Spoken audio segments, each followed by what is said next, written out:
Are you worried about your memory? Worried that you are forgetting things and that forgetfulness is causing problems in your life? Fear not. In this video, I will discuss the 3 top concerns people have about memory and dispel your worry that something is wrong with your brain. Be sure to watch until the end when I give you the #1 secret weapon for protecting your brain health and memory. Hi, this is Dr. X for Dr. X Knows. Be sure to click the subscribe button and to give this video a like if this content is helpful for you. I'd appreciate it if you shared the link with at least 2 friends to help others learn about this valuable content. Let's get to it. #1, if you're like me, you sometimes find yourself struggling to bring to mind a person's name or some fact that you have had in your memory. You know it's there because you either read about it, heard about it, or were in a conversation with someone and had an experience of something happening. But at the moment you need to recall that fact, it won't come to your mind. This is a common occurrence for all people from 15 years old to 50. It happens regardless of IQ. All of us at some point during the day forget important information, appointments, names, or where you left things. This does not mean you have Alzheimer's, Parkinson's disease, or some other form of dementia. It means you are human. We store memories in particular areas of the brain, and what we do at the time the storage takes place affects our ability to recall. For example, if you are intensely concentrating on a task and come across information, you are likely to remember it out into the future. But if you are casually paying attention and come across that same information, it is likely that you will struggle to recall it, even an hour or day later. Keep in mind your level of attention affects your ability to recall information. Don't worry about forgetting simple facts immediately as long as you can recall them later. Other things that impact your recall at the moment include what activity you were engaged when you heard the content, your level of sobriety, the company you keep, and the impact or circumstances around the content. For example, almost everyone can remember where they were and what they were doing when they learned about 9/11. That is because it was such an important and traumatic event. But who can remember what happened on 9/10? #2, are you worried that forgetting small things means you are a candidate for Alzheimer's or cognitive decline?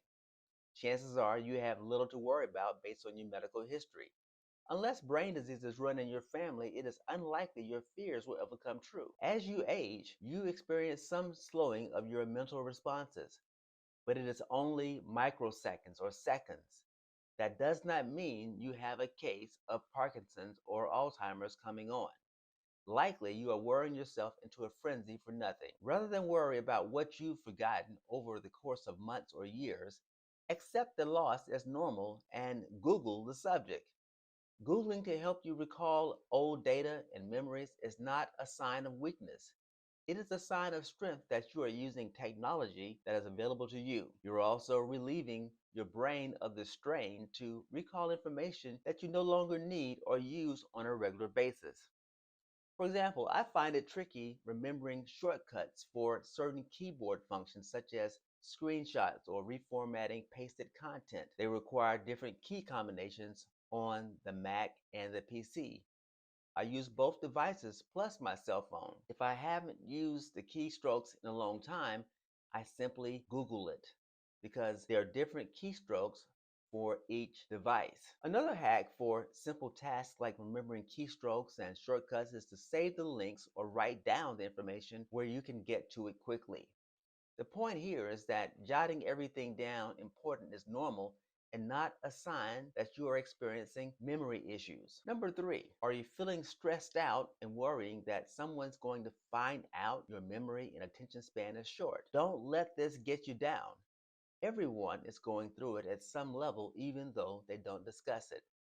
It is true. Poor memory can negatively impact daily life, work, relationships, and the ability to live independently. The best thing you can do with this situation is to let people know in real time what you are feeling regarding your recall. By letting people in on your struggle in real time, they are likely to offer you help in recalling the info, but more importantly, show you compassion and empathy because they have the same experience.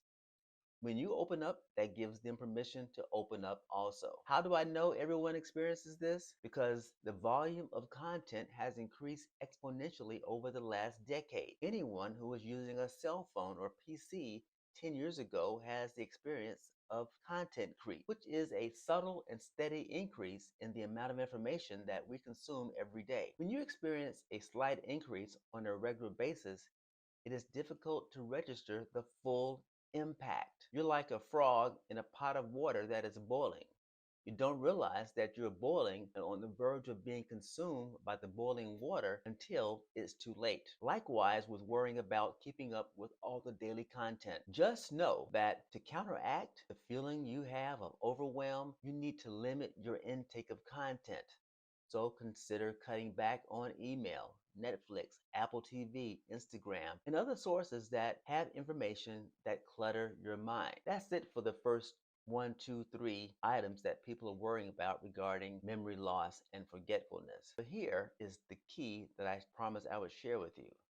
The secret to optimal brain health. Scientists have determined that one activity significantly improves the brain's ability to recall information. It will take some effort if you are often single or by yourself during the day, but you can do it. The number one thing you can do is to have meals with a partner and engage in conversation. This works because it increases your social time and the conversation stimulates your brain synapses firing and creating new connections.